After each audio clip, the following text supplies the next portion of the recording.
Our Leon and Aviva was Nika. It's the Zecher Nishmas Moshe Eliakim Halevi, father of Moshe Ben Eliakim. Okay, father of Leon and Aviva was Nika. And also, this is sponsored as well, according to the bulletin by Francis and Rabbi Milevsky. We thank the sponsors, and indeed the Neshama was the actual yard site. 25th of Shvat. Yeah. No, it's a gabbai. 25th of Shvat, so we thank you, and indeed may the Neshama have in Aliyah. As you know, we will continue next week with the lecture given by Hillel Horowitz. It's a wonderful opportunity to come again. And then after 2 weeks on March 6th, we are entering into Pesach spirit. Pesach is coming. Yes, I see the trembling. Fear and trembling. Indeed. You overdo it in my opinion, but that's a different topic. And March 6th, we're going to discuss a little bit about the history of two items, matzah and sugar. And then the following week, we'll have another look at Hilchot Pesach. Everyone's welcome, and we'll be in touch. But tonight, we have to enter into the Purim spirits, and we must remember what I am trying to achieve tonight is have the Torah of Purim and not Purim Torah. There's a big difference between the two. Purim Torah, it is traditional in rabbinic institutions and in schools to utilize the spirit of the time to come up with insights that use the Talmudic system, but take the theme, or perhaps take that which you are deriving to the absurd. So you'll take a rabbinic system which often will find the verse in the Torah, and the verse in the Torah is in the context of something specific, and will apply the word that appears in verse 1 to another verse and transfer information from one to another. In Purim Torah, you do the same, but you take it to absurd, that you come up with a shtickle Torah, you come up with an insight, that the result is that on Purim you have to go ahead and grind matzah, the shear of a kezais, and put it into a shofar and seal it with the esrog and eat it all. And you could come up with it using the halachic system. How? Well, that's the brilliant mind that appreciates, that utilizes the system of the Purim Torah. So let me make it clear tonight. It is the Torah of Purim, not Purim Torah. That's at least what I'm hoping. So that's number one, piece of information number one. Number two, when you enter into a holiday season and you want to study a little bit about it, you want to study either the history, from the history of the holiday itself to the history of the minhagim, of the customs, you realize that with Purim you have a responsibility of finding that which uplifts your spirit.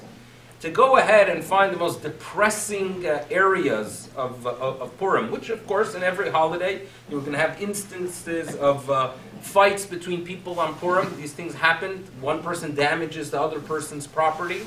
The other person takes him to Din Torah, and they have a massive fight. This makes its appearance in halachic literature, and believe it or not, we could actually have a whole class discussing damages on Purim. But you tell me, is that exactly the spirit of Purim? It is perhaps about Purim, perhaps it's not Purim Torah, but at the same time it's not the spirit of Purim. The spirit of Purim is one, marbim besimcha, things that uplift you, things that make you happy, things that give you a feeling that, you know what, I could pull through the difficulties that the human condition creates, that the fact that I am Jewish perhaps creates. I go ahead and I uplift myself with the theme of this holiday. A perfect example, the past few days between Mincha Marav, we've been discussing this fascinating halacha that decided that Purim is celebrated on 2 separate days. Only we could do that we celebrate Purim in Yerushalayim or in a walled city on the 15th and all of the cities on the 14th. Why? So it's something, of course, that must be studied. And it is a very uplifting topic, believe it or not. Why is it uplifting? Because there are complex discussions in halacha. What happens if a person begins Purim in, for example, the city of Tel Aviv, and he moves to Yerushalayim on the 14th or on the 15th? When does he celebrate Purim if he begins the holiday in one day and begins the holiday in one city and ends it in a different city? What's the status? This is a very complex issue. Anyone that has relatives in Israel, you can ask them, they are familiar with it. So now these discussions, if you would turn to the halachic authorities, like the Tur in the 14th century, or if you would turn to Rabbi Yosef Karo in the 16th century, you will realize that they are addressing something that is theoretical, a theoretical topic, because number one, people did not travel so much. Number two, Yerushalayim was not exactly a city that was dwelled by too many people. And now, Baruch Hashem, we have the option, we have the opportunity to discuss something that is far more than theoretical due to the fact that we, Baruch Hashem, have a Jewish presence, a Jewish state in the land of Israel, so many Jews living in Israel, the ability to visit Israel. So I think that's very uplifting. Another thing we discussed, there is a complex statement in the Yerushalmi, the Jerusalem Talmud, edited before the Babylonian Talmud, around the 4th century, is quite problematic due to the fact that many rabbinic institutions did not study it for centuries. So therefore, when it comes to the Babylonian Talmud, overall, we have an agreement on what the final text should be. Overall, there are many variations. But overall, if I would visit a yeshiva here in Canada or in the United States or in Israel, I could find the exact same manuscript or the exact same print that starts from that originates with a specific manuscript and be able to continue my learning, because we all have agreed that since 1880 we use the Vilna edition of the Babylonian Talmud to study Talmud.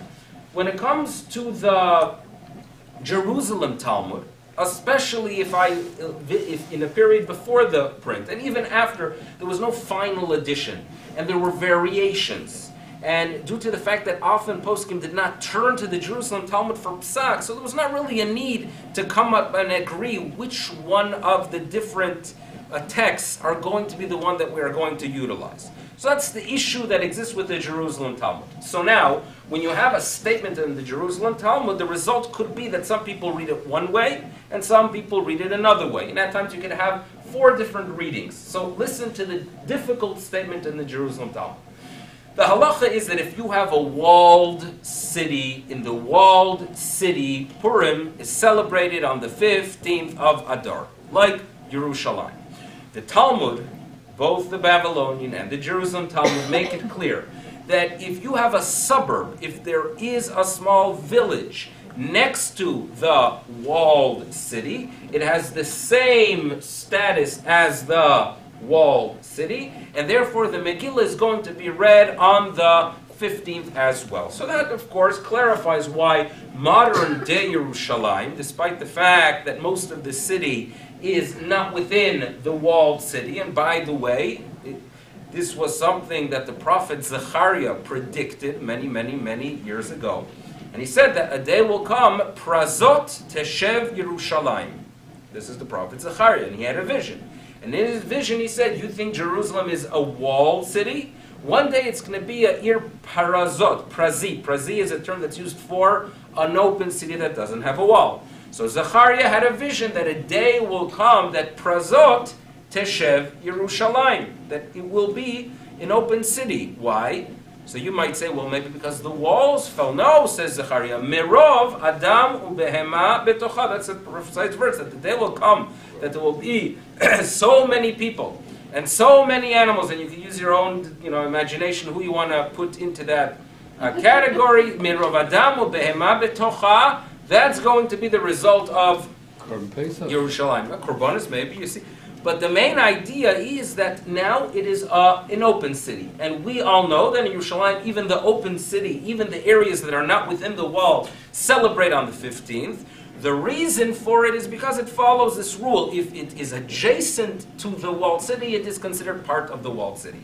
Now comes the difficult statement in the Jerusalem Talmud. The Jerusalem Talmud says that you should know that if you have a krach shecharav, if you have a walled city, and the area that is within the wall became destroyed, so then the Jerusalem Talmud says that in such a case you cannot tell those in the suburbs to celebrate on the 15th, because if within the walled city Ein Korim, you don't read on the 15th because there's no one there. So therefore the suburbs cannot read on the 15th, and the simple reading of this statement in the Jerusalem Talmud is that if you do not have Jews in the walled area of an old city, so in such a case the people in the suburbs should not read on the 15th, but rather on the 14th. So this is a statement in the Jerusalem Talmud.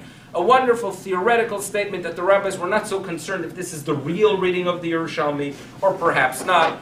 Not relevant, not significant until a week and a half before Purim 1949. Purim 1949, some rabbis wake up a little bit late in my humble opinion, and they realize, wait a second, we have a problem. It was the first time in history that this statement in Yerushalmi becomes halacha l'maisa. Why? Unfortunately, well, Yerushalayim spread out of the walls in the 1860s. We learned and studied about the new neighborhoods. And Baruch Hashem, it's an expanded city. But unfortunately, in 1948, in Milchemet Hatzmaut, in the War of Independence, the Jordanians controlled the old city. And the result was that we, the state of Israel, only had control of West Jerusalem. There were no Jews within the walled city, within historical Jerusalem. So on the surface, we have a situation that in the walled city, no one's reading it on the 15th. So perhaps in the areas that are outside of the wall, they should switch that despite the fact from 1860 through 1948, they read Purim on the 15th in the new neighborhoods, like Nachlat Shiva and like Mea Sharim. Perhaps we have to change the status and tell them that due to the fact that we no longer control Jerusalem, start reading on the 14th. That was a real serious dilemma and a debate, and the rabbis got together to deal with this issue. Now, why is it uplifting? Because listen to the result. The result was, and I think we all know the result. Some of us even remember things that took place before 1967. I don't. Now,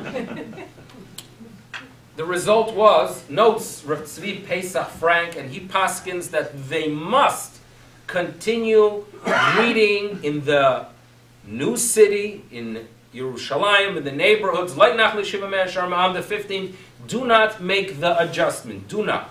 And he gives a few technical explanations. Number one, he points out that the historical Yerushalayim expanded into Mea Sharim, which is true, because Josephus describes that they built a third wall north of the city. That's in an area that's in Mea Sharim that was controlled by the Israelis even between 48 and 67. So there are Jews settled in the historical Yerushalayim. In addition, he mentions that Har Zion, which was controlled by the state of Israel, was an area that was within the wall after the expansion in the year 700 before the Common Era, when there was a massive expansion of Yerushalayim in the days of Chizkiyahu. The expansion took place on the southwest corner of Jerusalem, so that was an area that was called by the Jews. And his point was that we are settled in areas within the historical wall, and that's good enough.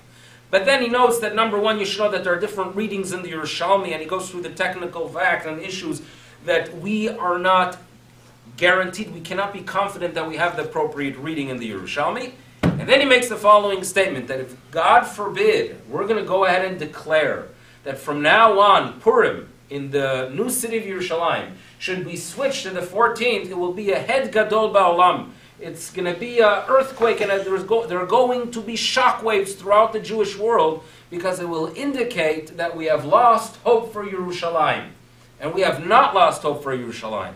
We still have in mind that if we have a Jewish state, that we're going to have Yerushalayim as our capital. And therefore he said, do not we will not make such changes, because Yerushalayim, the old city, it's still going to be ours. We're not losing hope.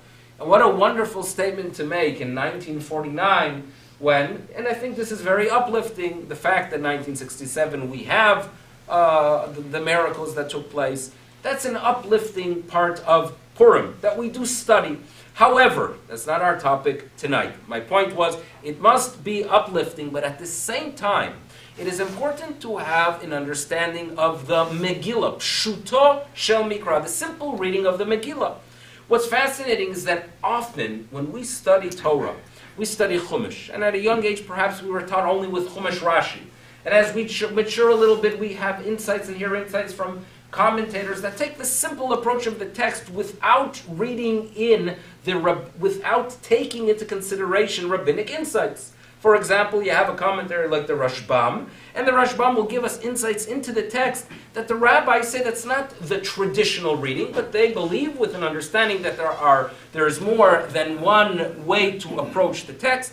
So we ignore, which is fine for the reading of the text of the Torah. They ignore the rabbinic tradition to share with us an insight based on Pshuta Shel Mikra. What I'm going to share with you tonight is actually a rabbinic reading of the story of the Megillah, but it's a rabbinic reading that gives us some information and fills in some details that actually makes it logical. And we suddenly realize that there is strategy there. Esther indeed had a plan. And therefore it is important, as we approach this holiday, to understand that she played politics. She did a very good job. And therefore the events that took place and the decisions that humans made. In other words, my father wrote, he did not write anything on Chumash. He gave lectures and they recorded it and they put it out in a book. They did the same with the Haggadah. He also gave classes on Purim, on the Megillas Esther, not Purim, Torah on Purim. And in it, he takes the approach, he takes the understanding that there's a major switch that is taking place in the Purim era. And that is the world, the spiritual world that existed prior to the events is no longer there. There's a new world. In the world before Purim, there are prophets. There are people that indeed merit to communicate with the Almighty, and they have clarity and understanding. That era comes to an end, and with Esther, we have a period of Hester, when God is concealed. And suddenly there's a new system in play, Rabbinic Judaism. Suddenly the Almighty says, you know what? I am no longer going to communicate with you. It is impossible for us to survive without rabbinic guidance, and I'm giving it over to the rabbis. They from now on have the power. Now the rabbis have a tremendous responsibility as a result, but they keep Judaism alive, and therefore you have a body like the Sanhedrin that assesses the reality, and at times will put up a fence, and at times remove the fence, based on the condition of the people of Israel. There's a handover due to the Hester Panim. And my father points out that, we find that prophets, we talk about the sense of smell that they have, meaning they perhaps do not merit the level of revelation that took place at Sinai, but it's a residual revelation. And therefore, Mardechi was actually is a translation of one of the spices that was used to prepare the anointment oil in the wilderness. Esther, when she was with Mordechai, she was called Hadassah.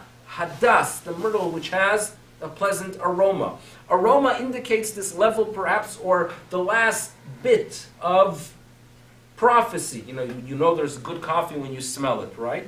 You know that it doesn't mean that I have it right here, but I know that it's not far from me. When they had the aroma, the Mordechai, which the name represents an aroma, Hadassah, it's focusing on the fact that this is the tail end of a period of clarity.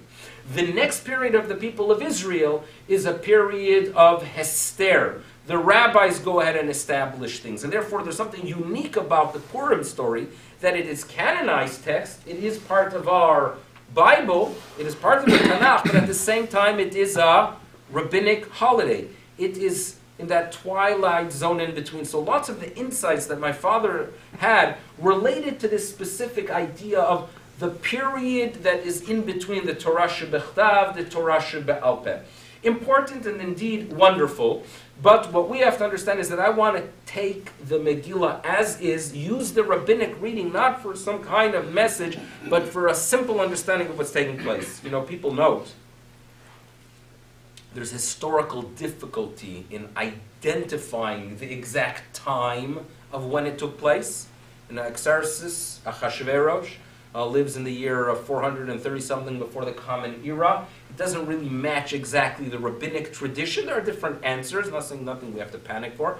Then there are those that have asked, wait a second, where's there a record that there was some kind of decree to get rid of the Jews. Like, shouldn't we know about it? This was a question that used to be asked in the past. If there was a desire to get rid of the people of Israel, wouldn't it be recorded? Like, people don't ignore the fact that there was a decree to annihilate the people of Israel. And I think that we no longer really have to ask or could ask that question today, because about 70 years ago, there was far more than just a plan to annihilate the people of Israel.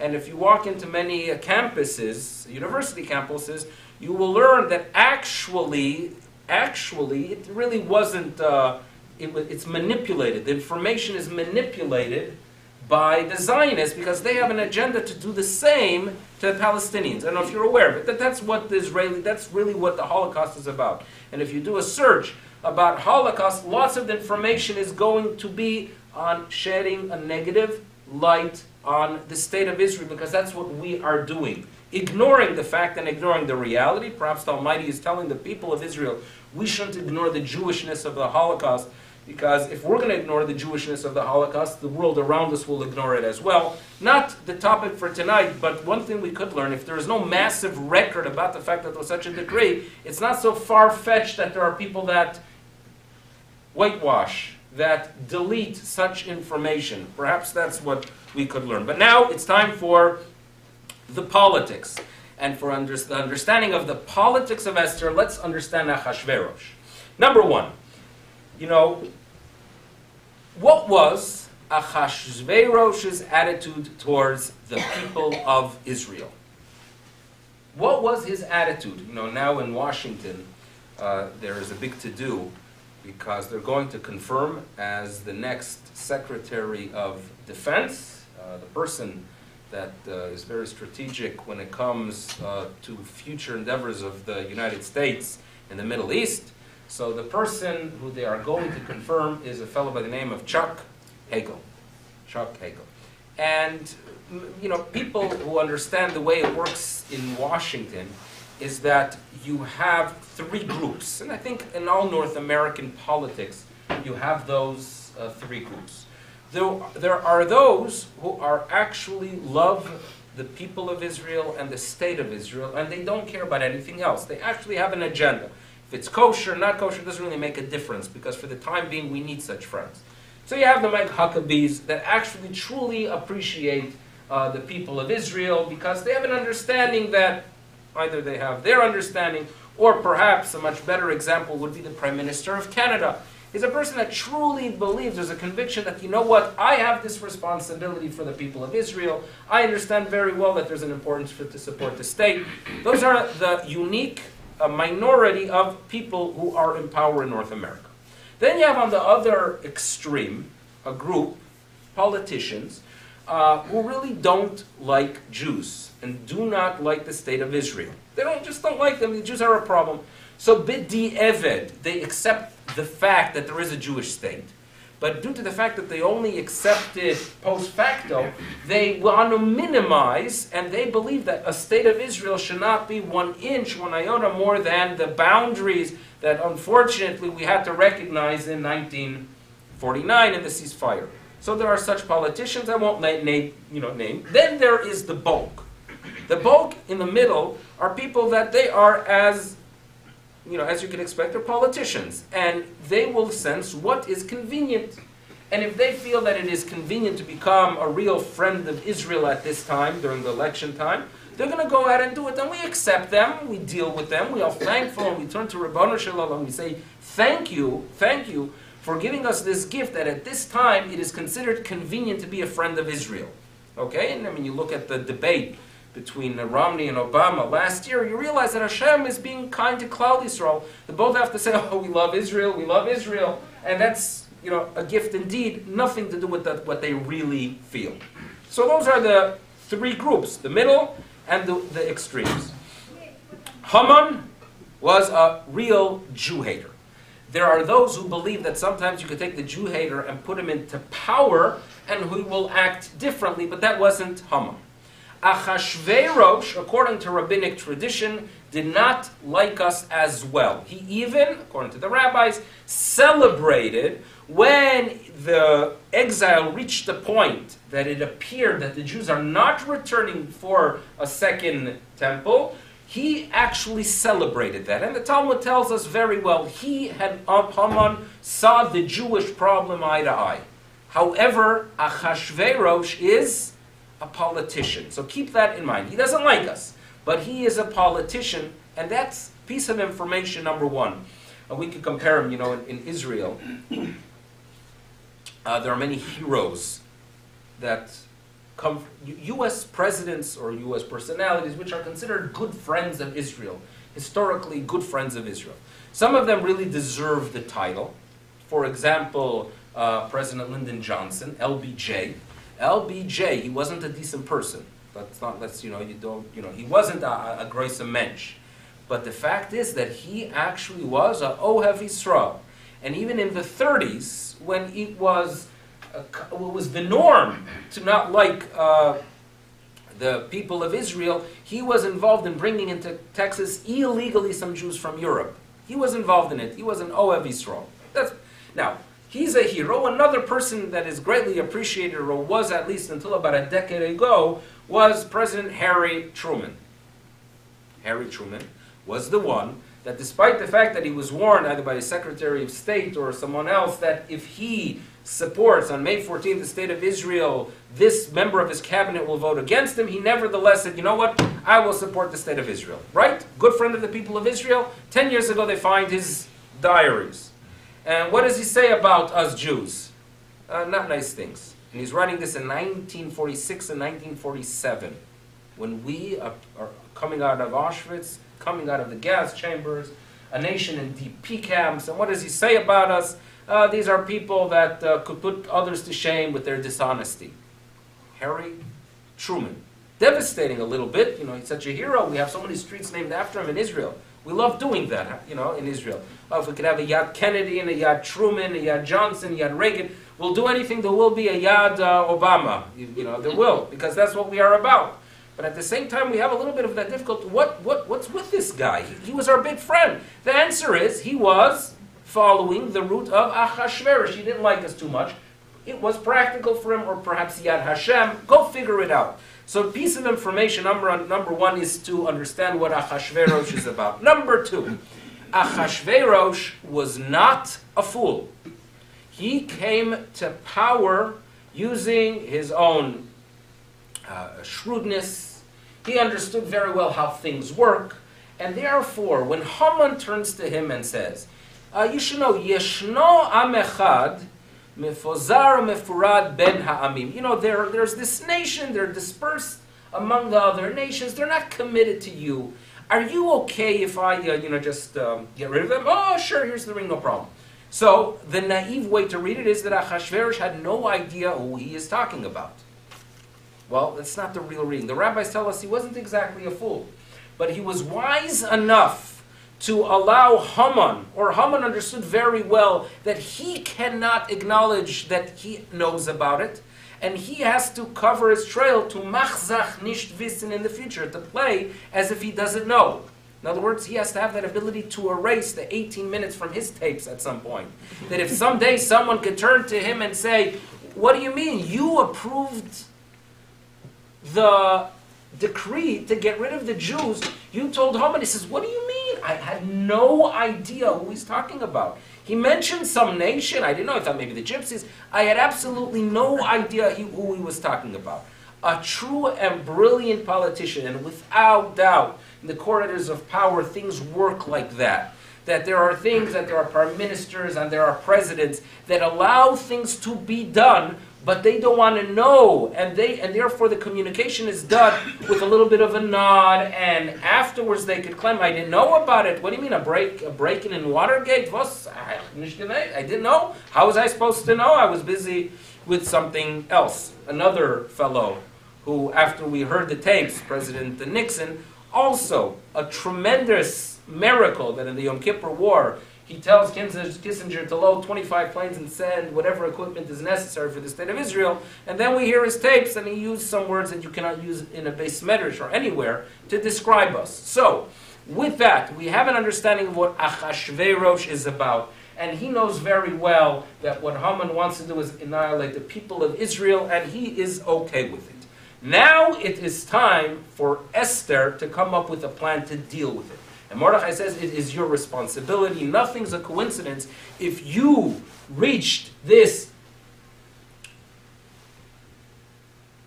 time, or if you have reached your position, there is no question that it is for a reason. So the Talmud deals with this question. Mara'ata Esther. Let's analyze what her plan was about. She comes to the king, and she says, King, I would like to go ahead and invite you to a party together with Haman.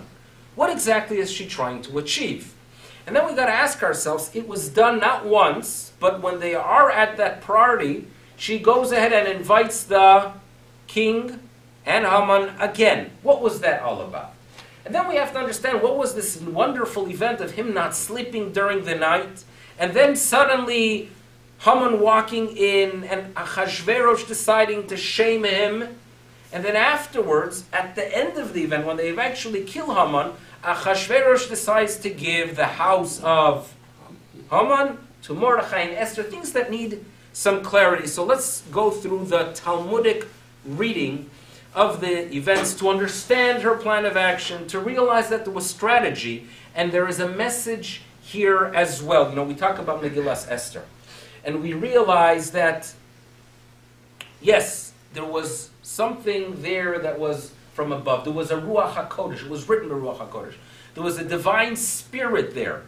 But don't forget the fact that there were politics there as well. Now, Lahavdil, Elef Alpha Avdolas, as you heard the wonderful news, or if you heard that, we should say, I should reword it, the interesting news that the Pope decided to resign. Now, by the way, off the record, kol hakavod to a person who realizes, you know what?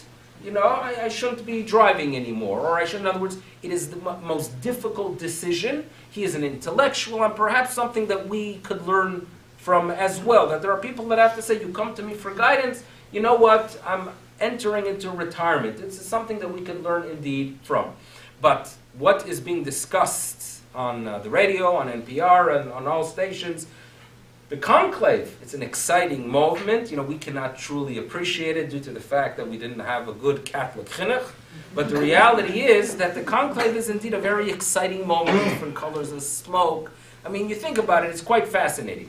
But the big question is, when it comes to conclave, is it a divine spirit, or perhaps politics? That's the question. I think I know the answer.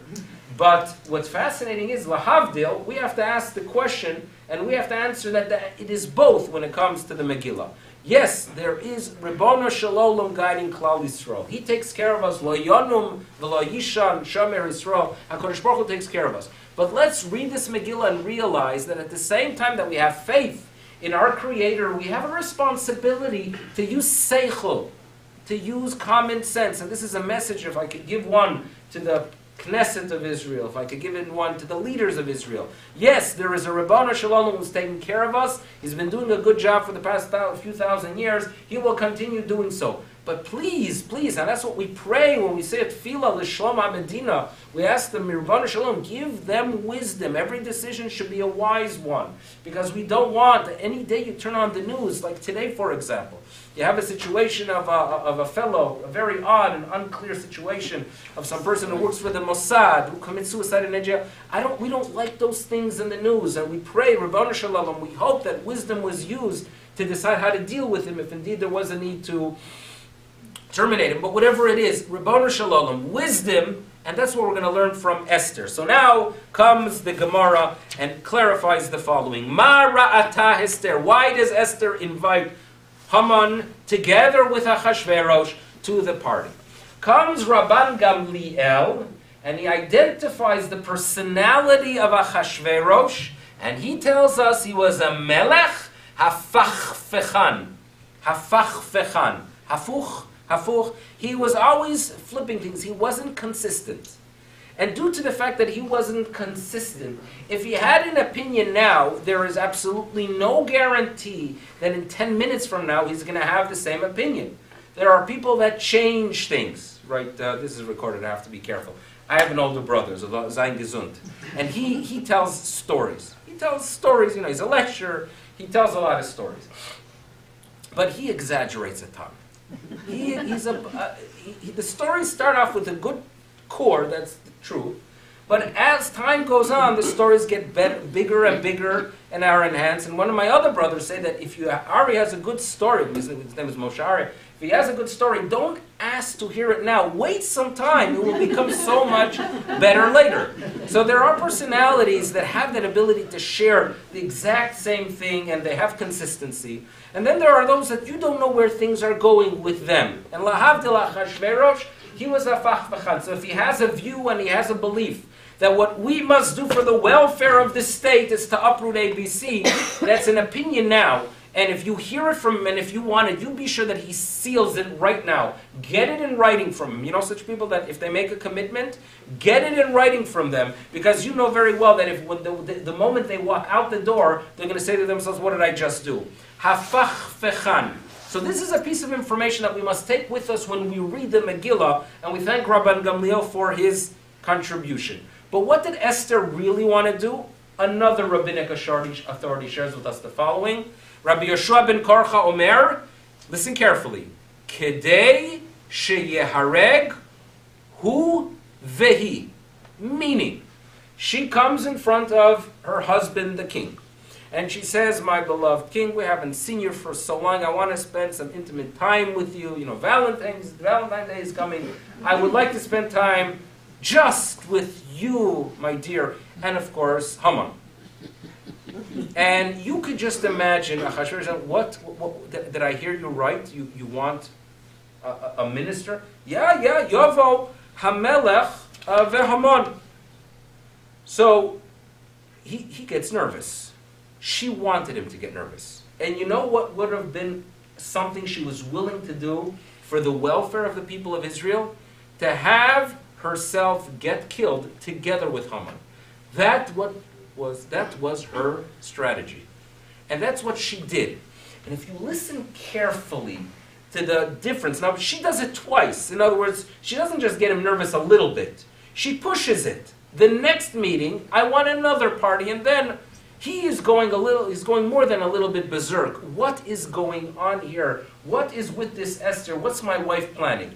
And if you listen carefully to the words used by the Megillah, sharing with us the way Esther makes her request from the king. Yavo hamelech veHaman el hamishte asher asiti lo. That's the first one. Asiti lo. So you could assume, if he's not paranoid, that asiti lo, I made it for the king. But if he's a little bit of a paranoid individual, and by the way, how did he come to power? He didn't inherit it, right? He knew how to pull the strings. There was a coup d'etat that was done.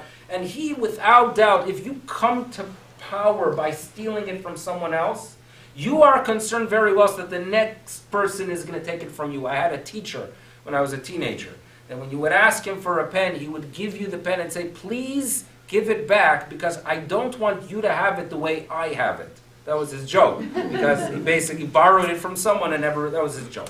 So, Achashverosh is a paranoid individual. And when she says, Asiti lo, the man's nervous. And at the party he says, what do you want? Just tell me already. And then when she says by the party, Yavo hamelech, to another party, Asher eseh, this time she says, Lahem. She clearly includes Haman in the ones she had in mind when she's preparing and shopping for the party. The man is going berserk. What exactly is taking place here? So now we suddenly understand what she is trying to achieve. But now we understand when we read in the beginning of the next chapter, Balayla hahu nadedash natamelech. That night he couldn't sleep. Boy, couldn't he sleep. Right? Forget about sleep. The queen is involved in something, I don't know what. Obviously, Aban is playing a very significant role in things to come. What is going on here? So what takes place? How does he deal with it? He didn't pop some medication to assist him in sleep.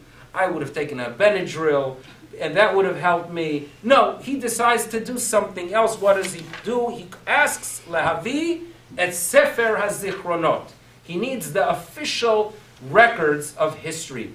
What was he looking for? If they keep a record, I've mentioned this to you, that when we lived in Memphis, we made a visit to Little Rock, Arkansas, to visit, you'll forgive me, the Clinton Library. To visit the Clinton Library. Someone else mentioned that they had a visit to the Clinton Library. And it was very nice. It was new. It was exciting. It looks like a trailer park in some ways, believe it or not. But it is a fascinating presidential library. They're always good to visit. And they had there gigantic panels in the middle of the room. Each panel represented one year, 2003, 2004, 2005. And each panel had one section for a month.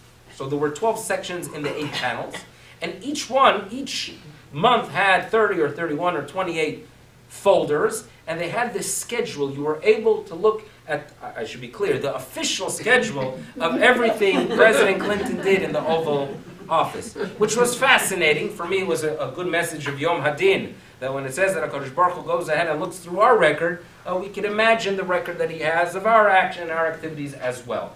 But leaders of state have a record of what took place. It is quite beneficial, and someone argues that something was guaranteed for them, a specific region. Tax was promised to a specific official. He could go ahead and look at his records.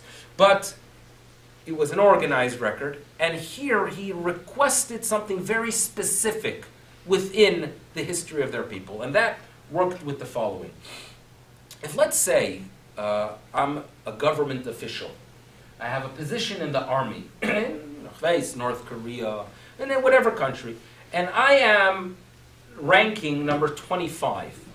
It means I know that I'm ranked number 25. Rank number is not bad. I'm sure in North Korea, if you're ranked number 25, I'm sure I have food. No one else does in that country because they're spending all their money on the nuclear bomb. But I'm sure 25, I still have food, right? They teach me how to clap. You know, a lot of clapping there. When you see the childish leader, you have to clap. Then a car, a chauffeur, I think it's good, but I don't know if I have a villa. A villa is probably from 20 up.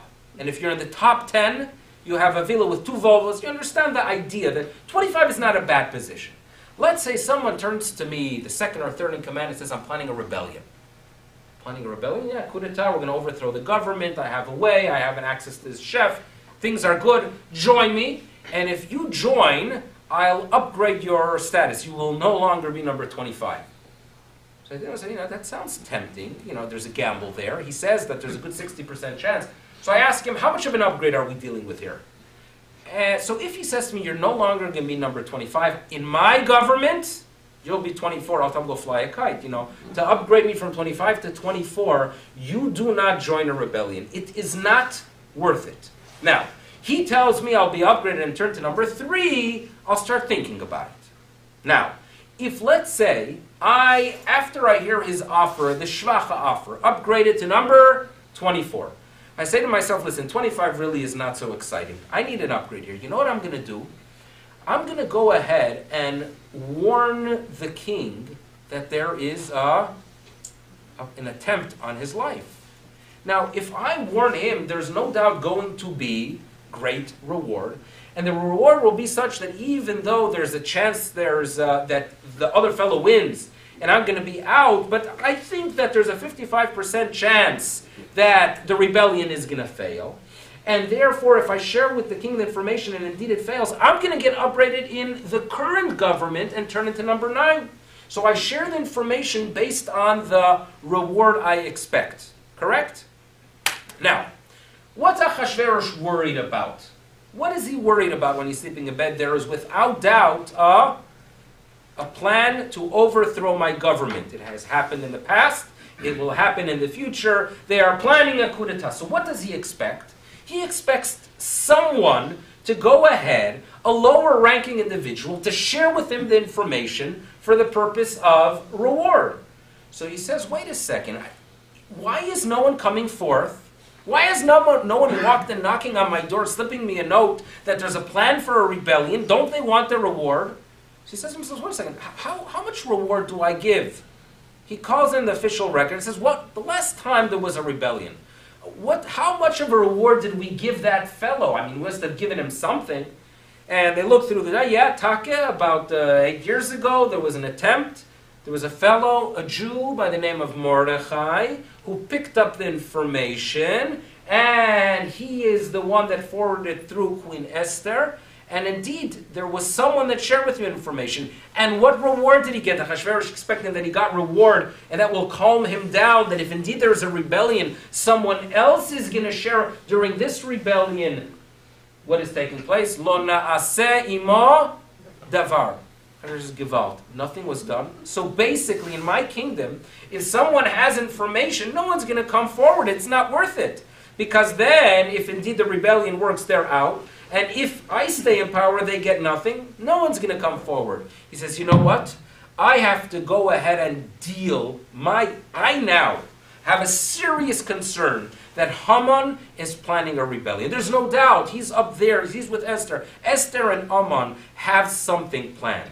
I need to make it clear to the kingdom that if you share with me information, there's a tremendous amount of reward waiting for you.